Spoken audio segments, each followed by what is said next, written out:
वीर शिवा काशीद बाजीप्रभू देशपांडे यांच्यासारख्या लढवयांच्या पराक्रमाची निशाणी म्हणून विशाळगडाकडे पाहिलं जातं। पण याच विशाळगड परिसरात गेल्या काही दिवसापासून अतिक्रमण वाढल्याची तक्रार काही सामाजिक संघटनांनी केली होती। तशीच तक्रार संभाजीराजे छत्रपतींनीही केली होती।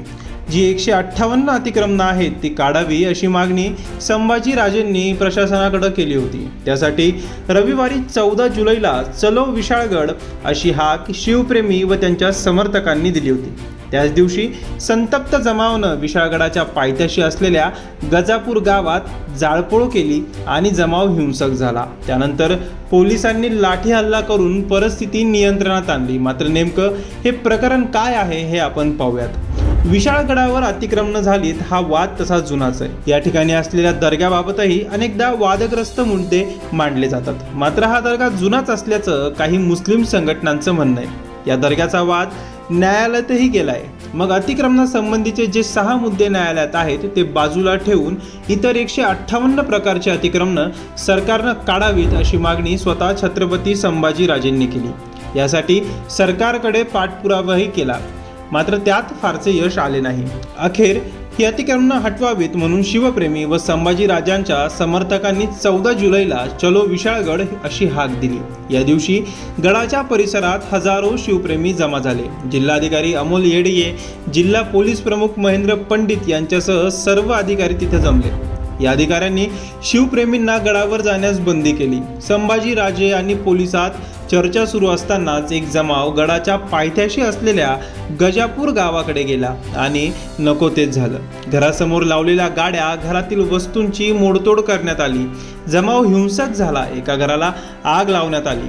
किरकोळ विक्रेत्यांची दुकानंही फेकून देण्यात आली। परिस्थिती हाताबाहेर गेल्यावर पोलिसांनी लाठीचार्ज केला आणि जमाव पांगवला। या प्रकरणानंतर पोलिसांनी सुमारे 400 ते 500 कार्यकर्त्यांवर गुन्हे दाखल केलेत। त्यातील 20 ते 30 जणांना अटकही केली आहे। कोर्टानं त्यांना 3 दिवसांची पोलीस कोठडीही दिली आहे। पण संभाजीराजे छत्रपतींवर गुन्हा दाखल झाला का याबाबत पोलिसांनी काहीच सांगितले नाही। त्यानंतर सोमवारी संभाजीराजे स्वतः शाहूवाडी पोलीस ठाण्यात गेले व पोलिसांशी चर्चा केली। शिवप्रेमींवर गुन्हे दाखल करण्यापेक्षा माझ्यावर गुन्हे दाखल करा अशी विनंती त्यांनी केली। सध्या विशाळगडावर मोठा पोलीस बंदोबस्त आहे।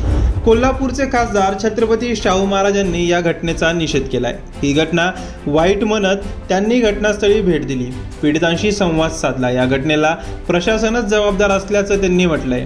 ते म्हणाले, विशाळगडाचा प्रश्न गंभीर होता। माजी खासदार संभाजीराजे व मुख्यमंत्र्यांनी भेट घडवून आणा अशी विनंती आपण जिल्हाधिकारी व जिल्हा पोलीस प्रमुखांना केली होती, पण सरकारनं ही गोष्ट गांभीर्याने घेतली नाही, त्यामुळे ही घटना घडली असा आरोप शाहू महाराजांनी केलाय।